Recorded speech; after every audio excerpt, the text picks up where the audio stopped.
जो लोग डायरेक्टली या इनडायरेक्टली प्रधानमंत्री और होम मिनिस्टर की तारीफ करते हैं, मिलने जाते हैं, मैं सीरियसली इस बात को बता रहा हूं, मिलने जाते हैं, उन लोगों का बायकॉट होना चाहिए, वो गद्दार हैं।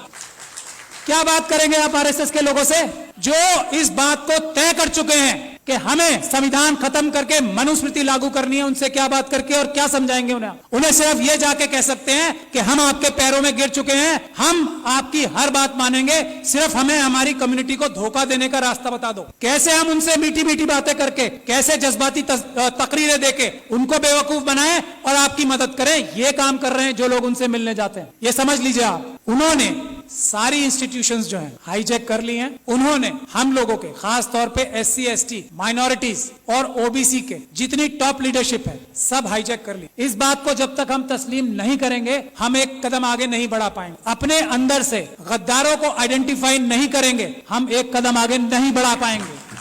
सबसे पहला काम है, हम लोग इतने कमजोर नहीं हैं, समझ लीजिए आप, ये गद्दार हैं जो हमारे पैरों में बेड़ियां बांध रहे हैं। आइडेंटिफाई कीजिए उन गद्दारों को जो डायरेक्टली या इनडायरेक्टली ये बोलते हैं कि हेमंत बिस्वा शर्मा एक बहुत अच्छा चीफ मिनिस्टर है। आइडेंटिफाई कीजिए ऐसे लोगों को और उनको पनिश कीजिए, उनका सोशल बाइकआउट कीजिए। ये तो हम आराम से कर सकते हैं। दो रास्ते हैं, कोर्ट का रास्ता है, लेकिन सुप्रीम कोर्ट वो रास्ता नहीं है। कोर्ट का रास्ता जब है जब हम बहुत सारे केसेस, रोज ये पूरे देश को लूट के खा रहे हैं आरएसएस और बीजेपी के लोग, हम multiple cases grass root level पे बहुत सारी जगह पे करें, एक एक आइडेंटिफाई करें आरएसएस के कार्यकर्ता को कि कौन स्कूटर पे चलता था और आज मर्सिडीज में चल रहा है, उसको आइडेंटिफाई करें, उसके खिलाफ करप्शन के केसेस करें। ये एक काम करना होगा हमें। दूसरा, अगर हम पीसफुल प्रोटेस्ट करके जेलों में जाने के लिए तैयार नहीं है तो ये सब बातें बेकार हैं। अगर हम लाठी खाकर जेलों में जाने को तैयार नहीं है, अगर हम गोली खाकर जेलों में जाने को तैयार नहीं है तो ये सब चीजें बेकार हैं। ये चाहते हैं कि ये हम करते रहें और वो जो काम कर रहे हैं वो करते रहें। तो पहला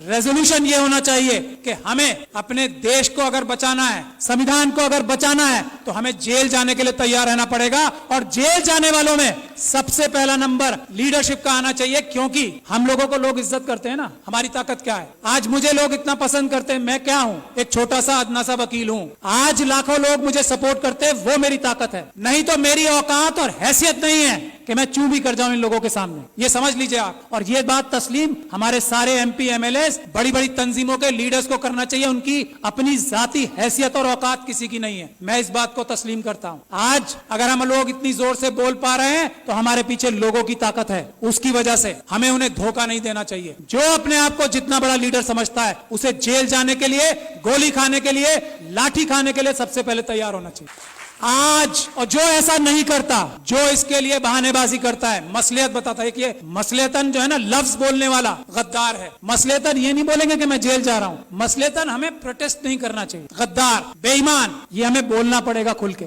एक बात। दूसरी बात, ये हमारा सबसे पहला इशू आर्टिकल 1 होना चाहिए कॉन्स्टिट्यूशन का। आर्टिकल 1 क्या है? भारत की जो सीमाएं है ना उसको अक्षुण्ण रखना। चाइना 2000 किलोमीटर हमारी जगह खा गया है। हम किसी और मुद्दे पे बात नहीं करेंगे, दो मुद्दे हमारे शुरुआत के होने चाहिए।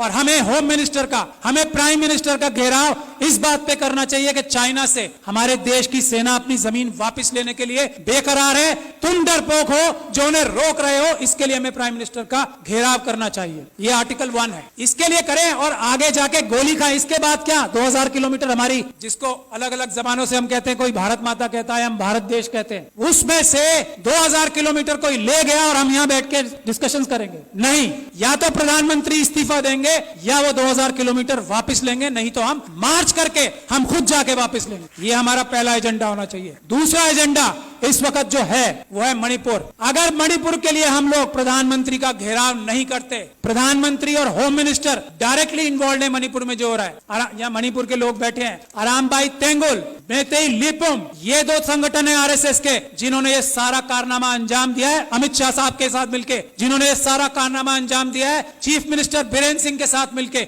मेटिकुलस प्लानिंग से एक एक काम हुआ है। वहां पे कुछ भी स्पॉन्टेनियस नहीं हुआ है। जब तक हम इस बात के लिए कार्रवाई नहीं करेंगे, और ये जो सुप्रीम कोर्ट में कार्रवाई अभी चल रही है उससे कुछ होने वाला नहीं, कुछ नहीं होने वाला। मैं लॉयर सुप्रीम कोर्ट आपको बता रहा हूं, कुछ नहीं होगा। बात 1-2 महीने में आई गई हो जाएगी। उन लोगों के साथ वहां ज्यादती होगी। आरएसएस और बीजेपी पाकिस्तान और चाइना के साथ मिलकर नॉर्थ ईस्ट और सारे बॉर्डर लाइन एरियाज को कमजोर कर रही है। ये हमारी जिम्मेदारी है। आर्टिकल 1 नंबर 1 बचाना सबसे पहले। मणिपुर के लिए हमें जाना चाहिए डेलीगेशन बना के और सच्चाई सामने लानी चाहिए कि आरएसएस ने, अमित शाह साहब ने और चीफ मिनिस्टर ऑफ मणिपुर ने ये प्लानिंग करके अपने कार्डर्स से कराया है। कोई मैती समाज ने नहीं किया है, उनके कार्डर्स ने किया है। गुड़गांव में और नूह में उनके कार्डर्स ने सब किया है। गुजरात में उनके कार्डर्स ने सब कुछ किया है। और दिल्ली के दंगों में हमने ये एस्टैब्लिश कर दिया है कि आम आदमियों ने कुछ नहीं किया, उनके कार्डर्स और उनके भ्रष्ट पुलिस अधिकारियों ने ये सब काम किया है।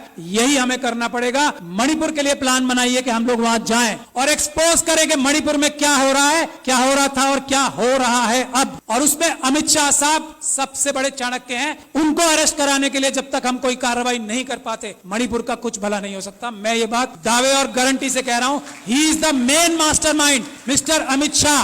वो वहां जाके बैठे ही इसलिए थे कि उन्होंने ये सब प्लानिंग करनी थी कि सब कुछ ठीक चल रहा है या नहीं। वरना भारत के होम मिनिस्टर में इतनी ताकत होती है चेयर में, चाहे कोई डफर भी बैठ जाए उस पे। अमित शाह साहब की बात नहीं कर रहा हूं, ये डफर वर्ड उनके लिए इस्तेमाल नहीं किया मैंने। अगर कोई डफर भी बैठ जाए, भारत के होम मिनिस्टर की चेयर में इतनी ताकत होती है कि सब शांति वहां पे एक दिन में हो जाए। लेकिन जो होम मिनिस्टर वहां अपनी प्लानिंग ही करने गया था, इंप्लीमेंटेशन देखने गया था गुजरात मॉडल की, वो उससे क्या उम्मीद करते हो? आज तक किसी आदमी ने यह बोला है कि Amit Shah is the main mastermind of Manipur? नहीं बोला। यही हमारी कमी। तो मेरी यही गुजारिश है, एक तो जेल जाने के लिए जो लोग तैयार हैं, गोली खाने के लिए जो लोग तैयार हैं, लाठी खाने के लिए जो लोग तैयार हैं, वही बोले कि मैं लीडर हूं, वरना वो गद्दार है। मेरा ये मानना है। बाकी अपनी अलग अलग राय सबकी हो सकती है। यही एक टेस्ट है। अच्छी से अच्छी बात कोई भी कर सकता है। एक से बढ़कर एक स्पीच देने वाले, एक से बढ़कर एक भाषण देने वाले हम लोगों में भी हैं और आरएसएस में भी हैं। जबान की वैल्यू आजकल 0 हो गई। सड़क पे आए, गोली खाएं, तब बताएं कि मैं लीडर हूं, वरना मैं गद्दार हूं।